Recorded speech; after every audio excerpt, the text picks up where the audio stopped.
BJP নেতাদের কার্যকলাপ দেখলে আপনিও বলবেন এটা বিজেপি নাকি সার্কাস পার্টি।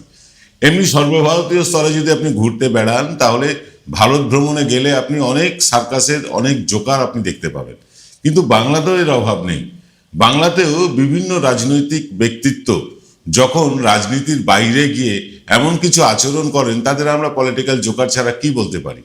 আজকের এক্স ফ্যাক্টরে আমরা এরকমই বিজেপির কয়েকজন জোকারের কথা বলবো, যাদের দেখলে আপনি শুধু মুচকি হাসেন, সিরিয়াসলি নেন না।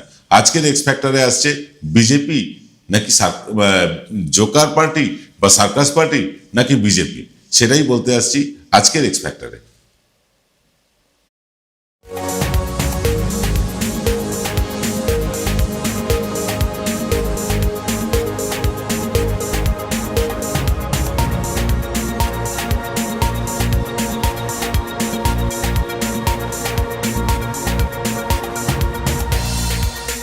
নমস্কার, শুভ সন্ধ্যা। আমি আপনাদের প্রবীর বিশ্বাস। দেখতে শুরু করেছেন বিশ্বজোড়া বাঙালির আওয়াজ এনকে ডিজিটালের সান্ধ্য সম্প্রচার এক্স ফ্যাক্টর।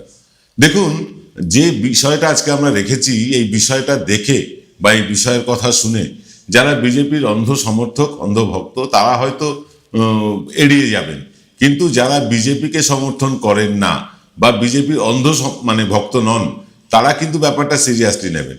এবং যারা বিজেপিও করেন কিন্তু অন্ধভক্ত নন, তাদের জন্য আজকের এই এপিসোড। আমি প্রথমেই বলবো, আপনাদের সৌমিত্র খানের কথা মনে আছে? বিজেপির যুব মোর্চার সভাপতি হয়েছিলেন, এখন তিনি সাংসদ। এই সৌমিত্র খান একসময় প্রতিজ্ঞা করে বসলেন তিনি ততক্ষণ তার মাথায় চুল গজাতে দেবেন না যতক্ষণ না মমতা ব্যানার্জি সরে যাচ্ছেন রাজ্য থেকে, অর্থাৎ রাজ্যের ক্ষমতা থেকে মমতা ব্যানার্জি যতক্ষণ না সরছেন তিনি ন্যাড়া হয়ে থাকবেন। তিনি ন্যাড়া হলেন, ন্যাড়া হয়ে এদিক ওদিক ঘুরে বেড়ালেন, কিছুদিন হলো। তারপরে তিনি তার প্রতিজ্ঞা ভুলে গেলেন, তার টাক মাথায় চুল উঠল। তারপরে দেখলাম আমরা কৌস্তব বাগচিকে। কৌস্তব বাগচিও একই প্রতিজ্ঞা করলেন, মমতা বন্দ্যোপাধ্যায়কে না সরিয়ে তিনি মাথায় চুল গজাতে দেবেন না। তারপরে কি দেখলাম? তারপরে রাজন্যাকে দেখলাম। রাজন্যাও মাথায় হেডস্কার্ফ পরে বসলো এবং সে প্রতিজ্ঞা করলো যতক্ষণ না মমতা বন্দ্যোপাধ্যায় সরে যাবেন ততক্ষণ তিনি হেডস্কার্ফ খুলবেন না। লক্ষ্য করে দেখুন, এই তিনজনই তৃণমূল থেকে যাওয়া বিজেপি, অর্থাৎ বিজেপিতে গ্রহণযোগ্যতা বাড়াতে নিজেদের অঙ্গ প্রত্যঙ্গেরও হানি ঘটাতে পারেন এরা। সৌমিত্র খানও এক সময় করেছিলেন, কৌস্তব বাগচি করে রেখেছেন, এখন নতুন সংযোজন রাজন্যা, তিনিও তৃণমূল থেকেই বিজেপিতে গিয়েছেন। ফলে বোঝা যাচ্ছে যে যারা তৃণমূল থেকে বিজেপিতে যাচ্ছেন তারা লোকের দৃষ্টি আকর্ষণের জন্য বা বিজেপি নেতাদের অ্যাটেনশন পাওয়ার জন্য বিভিন্ন রকম প্রতিজ্ঞা পণ ইত্যাদি করে বসছেন। এবার ঘটনা হচ্ছে, এই প্রতিজ্ঞা বা পণ করে লাভটা কি হয়? রাজনৈতিকভাবে লড়াই করতে না পারলে শুধু এই প্রতিজ্ঞা বা পণ দিয়ে কি কোনো লাভ হয়? ওদিকে অর্জুন সিং এর অবস্থা দেখুন, তিনি কখনো তৃণমূল, কখনো বিজেপি, ফের তৃণমূল, ফের বিজেপি, এই যে বারবার দল বদল করে তার গ্রহণযোগ্যতাটা চলে গেছে। এবার যখন রাজ্য কমিটি তৈরি হলো, অনেকেই আশা করেছিলেন যে অর্জুন সিং বোধহয় বড় একটা জায়গা পাবেন, কিন্তু কার্যত দেখা গেল অর্জুন সিং এর কথা ভুলেই গেল বিজেপির যারা নীতি নির্ধারক তারা। অর্জুন সিং এরও প্রায় পাগল প্রায় অবস্থা, তার পদ নেই, সাংসদ নন, বিধায়ক নন। এতদিন ক্ষমতা ভোগ করে আসার পর কোনো কিছু না থাকাটা তার কাছে যতটা যন্ত্রণার, তার থেকেও বেশি যন্ত্রণার কিন্তু তার অনুগামীদের। তারা ছটপট করছেন ক্ষমতায় ফিরে আসার জন্য।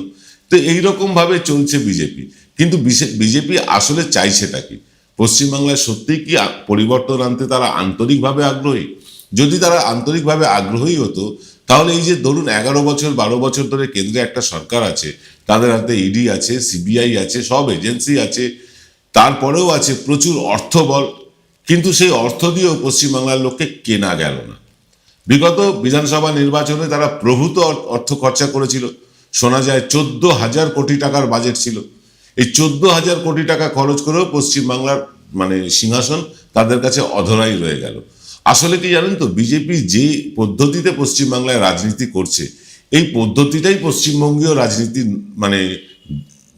কি বলবো, এটাকে চল নয়, এই চলে, কিন্তু এইটা এইভাবে চলে না। পশ্চিমবাংলার রাজনৈতিক ক্ষমতা পেতে গেলে চাই দুর্দার সংগঠন, একটা দুর্দম সংগঠন দরকার। আজকে আপনাদের কথা মনে থাকবে নিশ্চয়ই, যখন স্বাধীনতার পর কংগ্রেস ক্ষমতায় এলো, দীর্ঘদিন তারা ক্ষমতায় ছিল সংগঠনের জোরে, বামেরাও তাই। সংগঠন তারা শক্তিশালী করার ফলে তারা কিন্তু 34টা বছর ক্ষমতায় ছিল। আজকে তৃণমূল যদি ক্ষমতায় থাকে এই 15 বছর হতে চললো, এবং হয়তো আগামী 5 বছরও তারা থাকবেন, সেরকমই সম্ভাবনা বেশি। এই যে দীর্ঘ বছর তারা ক্ষমতায় আছেন, এর কারণ শুধু বাঙালির ধৈর্য নয়, এর কারণ হচ্ছে বাঙালি এই সংগঠনগুলোর সাথে নিজেদের সম্পৃক্ত করে ফেলেন। কখনো তারা কংগ্রেসের সাথে ছিলেন, কখনো বামেদের সাথে ছিলেন, এখন বাঙালি কিন্তু তৃণমূলের সাথে। বিজেপির সাথে নয় কেন? বিজেপির সাথে না হওয়ার কারণ হচ্ছে বিজেপির গোবলীয় রাজনীতি। এবং অভিজিৎ গাঙ্গুলি, বিজেপির সাংসদ, যিনি প্রাক্তন বিচারপতি, তিনি বলেই দিয়েছেন যে যতদিন বাংলার বিজেপি, কেন্দ্রের বিজেপি দ্বারা নিয়ন্ত্রিত হবে, ততদিন বাংলায় কিছু করা যাবে না। অর্থাৎ তাদের কোনো রকম কর্মসূচি গ্রহণ করতে গেলে আগে কেন্দ্রের অনুমতি নিতে হয়। সর্বভারতীয় দল, প্যান ইন্ডিয়া দলের নিয়মই তাই, তারা একদম কেন্দ্রীয় স্তর থেকে অনুমতি পাবেন, নির্দেশ পাবেন, তারপরেই কাজ করবেন। যদিও শুভেন্দু অধিকারী এমন কিছু কাজকর্ম করেন যেটা তিনি কারুরই তোয়াক্কা করেন না, না কেন্দ্রের না রাজ্যের নেতৃত্বের। কাউকে চটি তুলে দেখাচ্ছেন, কাউকে গালমন্দ করছেন, রাহুল গান্ধীকেও গালমন্দ করছেন, সাংবাদিকদের চটিচাটা বলছেন। এ তো নিশ্চয়ই তার দল বলে দেননি, তবু তিনি করছেন। কারণটা কি? এইসব করে দৃষ্টি আকর্ষণের চেষ্টা, ক্ষমতায় ভেসে থাকার চেষ্টা, ভাইরাল হওয়ার চেষ্টা। রাজন্যা যেটা করেছেন, মাথায় হেডস্কার্ফ পরার সিদ্ধান্ত, সেটাও খবরে ভেসে থাকার জন্য। কৌস্তব যেটা করেছেন, সেটাও খবরেই ভেসে থাকার জন্য। যাদের সঙ্গে দুটো লোক নেই, নিজের ওয়ার্ডের দুটো লোক, 3টে লোক যার সাথে নেই, তারা নেতৃত্ব দিচ্ছেন বিজেপির। আমি শুভেন্দুর কথা বলছি না, আপনি শ্রমিক ভট্টাচার্যের কথাই ধরুন না। শ্রমিক ভট্টাচার্য তিনি যেখানে থাকেন সল্টলেকে, সেখান থেকে 20টা লোক বার করতে পারবেন না? পারবেন না, এই ক্ষমতা তাদের নেই। এরকম বহু মানুষ আছেন। একমাত্র দিলীপ ঘোষ এবং শুভেন্দু অধিকারী ছাড়া বিজেপিতে এরকম কোনো লোক নেই যার ডাকে হাজারে হাজারে, কাতারে কাতারে লোক আসবে।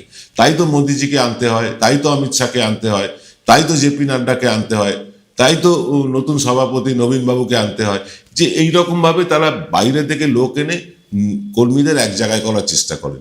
বিজেপির একজন নেতারও কি সেই সক্ষমতা আছে তাদের ডাকে 5,000 লোক আসবে? কিন্তু এটা লক্ষ্য করে দেখুন যে তৃণমূলের ছোট ছোট নেতা, একটা ব্লক লেভেল নেতা, একটা জেলা লেভেলের নেতাও, তারাও মিটিং ডাকলে সেখানে 5-10 হাজার লোক আকছার হয়ে যাচ্ছে। এর কারণটা কি? এর কারণ বিজেপির সাথে মানুষ নেই। বিজেপি মানুষের কাছে পৌঁছতে পারেনি তাদের গোবলীয় রাজনীতির জন্য। প্রথমত উগ্র হিন্দুত্ব শুভেন্দুর, সেইটা রিজেক্টেড হয়েছে বাঙালির কাছে। তারপরে বহুত্ববাদ, উগ্র হিন্দুত্বের পরেই বহুত্ববাদ শ্রমিক ভট্টাচার্যের, সেটা মানুষ বিশ্বাস করেনি। এখন বিজেপি যতই বলুক আমরা লক্ষ্মীর ভাণ্ডারকে 3,000 টাকা করে দেবো, 30,000 টাকা করে দেবো, 1 লক্ষ টাকা করে দেবো, মানুষ বিশ্বাস করে না। কারণ মানুষ জানে যে এই বিজেপি প্রত্যেকবার নির্বাচনের আগে প্রতিশ্রুতি দেয়, তারপরে তারা ভুলে যায়। আমরা এই সব নিয়ে আরো ডিটেলে আলোচনা করব। বিজেপি কি সার্কাস পার্টি কিনা সেটা নিয়ে সবটাই বলবো, তবে ছোট্ট একটা বিরতির পর। এবার সাধ্যের মধ্যেই হবে মধ্যবিত্তের স্বাদ পূরণ। নতুন বাড়ি, নতুন স্বপ্ন, সুখের নতুন অধ্যায় শুরু হোক এই উৎসবে। Ashoka group, রিডিফাইনিং realty. ফোন করুন 9163502850। Welcome to the world of civil business. A Bengali business personality and the most successful business group, Roy Construction Group of companies, now coming Sarib, West Bengal. Mr. Anup Roy, the managing director of the Roy Construction Group company, ready to serve his native land, the mother Bengal.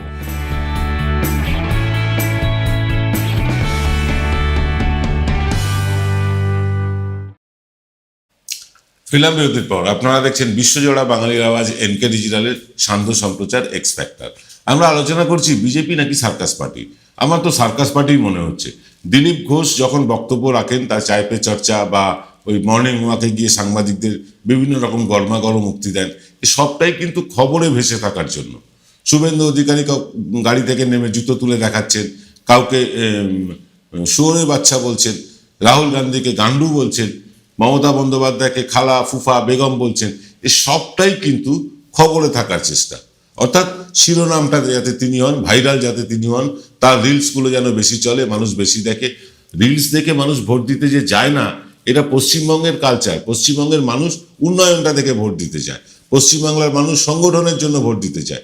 শুধু এই reels দেখে বা খবরের কাগজে headline হয়ে কিন্তু ক্ষমতায় আসা যায় না। তার জন্য সুদীর্ঘ আন্দোলন লাগে। কংগ্রেসের স্বাধীনতা আন্দোলন, বামেদের খাদ্য আন্দোলন, শিল্প আন্দোলন, মমতা বন্দ্যোপাধ্যায়, সিঙ্গুর নন্দীগ্রামের আন্দোলন, নেতাইয়ের আন্দোলন, বিভিন্ন আন্দোলনের মধ্যে থেকে উঠে আসতে হয় পশ্চিমবাংলা ক্ষমতার শীর্ষে। কিন্তু বিজেপি শর্টকাট রাস্তা ধরেছে প্রথম দিন থেকেই। যেদিন থেকে তারা ক্ষমতায় এসছে কেন্দ্রে 14 সাল থেকে, তারা কিন্তু শর্টকাট রাস্তা ধরেছে। তারা ভাবছে আইটি সেলকে কাজে লাগিয়ে, কখনো বাংলাদেশের ক্লিপ দেখিয়ে, কখনো বিহারের ক্লিপ দেখিয়ে, কখনো অন্যান্য রাজ্যের ভিডিও দেখিয়ে এই রাজ্যকে অশান্ত করবে। কিন্তু এত করেও পশ্চিমবাংলাকে অশান্ত করা যায়নি। তবে আমাদের কাছে একদম খুব গোপন সূত্রে একটা খবর এসছে, বিজেপির একটা অংশ, আমি বলছি না বিজেপির সবাই, বিজেপির একটা অংশ কিন্তু বিভিন্ন মুসলিম এলাকায় কিন্তু এবার দাঙ্গা করতে তারা একদম পরিকল্পনা করে ফেলেছে। আমাদের কাছে সূত্র মারফত খবর এসছে, আমরা আগেই জানিয়ে দিলাম, দাঙ্গার জন্য প্রস্তুত থাকুন বাঙালিকে যারা মুসলিম এলাকার কাছাকাছি থাকেন তাদের কিন্তু সতর্ক থাকতে হবে। যাকে আমি যে কথা বলছিলাম, এই যে সার্কাস পার্টি বা জোকার পার্টি যাই বলুন না কেন, এক একজন এক এক রকম সাজগোজ করে বেরোচ্ছেন। আপনি লক্ষ্য করে দেখবেন বিজেপি নেতা নেত্রী যারা আছেন তারা কেউ কেউ মেকওভার করে ফেলেছেন। যেমন লকেট চ্যাটার্জি, তিনি আটপৌড়ে মেকওভার করে বসেছেন। অগ্নিমিত্রা পল, তিনি এখন বাড়ি বাড়ি যাচ্ছেন একদম সাধারণ পোশাকে। তিনি নিজে ফ্যাশন ডিজাইনার, অথচ তিনি যাচ্ছেন একদম সাধারণ পোশাকে, চুলের সেই বাহার তার নেই। এইরকম ভাবে মেকওভার করে কিন্তু পশ্চিমবাংলায় ক্ষমতায় আসা যায় না, এইভাবে যায় না। মাথা ন্যাড়া হয়ে পশ্চিমবাংলায় বা মাথায় হেডস্কার্ফ পরে পশ্চিমবাংলার ক্ষমতার পরিবর্তন করা যায় না। পশ্চিমবাংলায় পরিবর্তন তাহলে কি করে করা যায়? পশ্চিমবাংলায় পরিবর্তন করতে গেলে মানুষের জন্য কাজ করতে হবে। বিজেপি এখন কেন্দ্রের ক্ষমতায়, তাদের হাতে প্রভূত ক্ষমতা, কেন্দ্রের কাছে প্রচুর প্রকল্প আছে। সেই প্রকল্পগুলোর যেমন ধরুন আবাস যোজনার টাকা, যেমন ধরুন সড়ক তৈরির টাকা, যেমন ধরুন 100 দিনের কাজের টাকা, এইগুলো মানুষের কাছে পৌঁছে দিয়ে তারা বলতে পারতো যে আমরা এই টাকাগুলো তোমাদের দিচ্ছি, আমরা দিচ্ছি, পশ্চিমবঙ্গ সরকার দিচ্ছে না, আমরা এই টাকার 60% অধিকারী, পশ্চিমবঙ্গ সরকার মাত্র 40% দেয়। এই প্রচারটাও তারা যদি করতে পারতেন তাহলেও হয়তো তাদের ভাগ্যে খানিকটা শিখে ছিটত। কিন্তু উল্টে তারা করেছেন কি, পশ্চিমবঙ্গের মানুষ যাতে বঞ্চিত হন তার জন্য কেন্দ্রীয় নেতাদের গিয়ে বারবার দরবার করেছেন। 100 দিনের কাজের টাকা দেবেন না, আবাস যোজনার টাকা দেবেন না। মানুষ বুঝে গেছে, ক্ষিপ্ত হয়ে গেছে। মানুষ আজকের দিনে তো কোনো কিছু গোপন করা যায় না।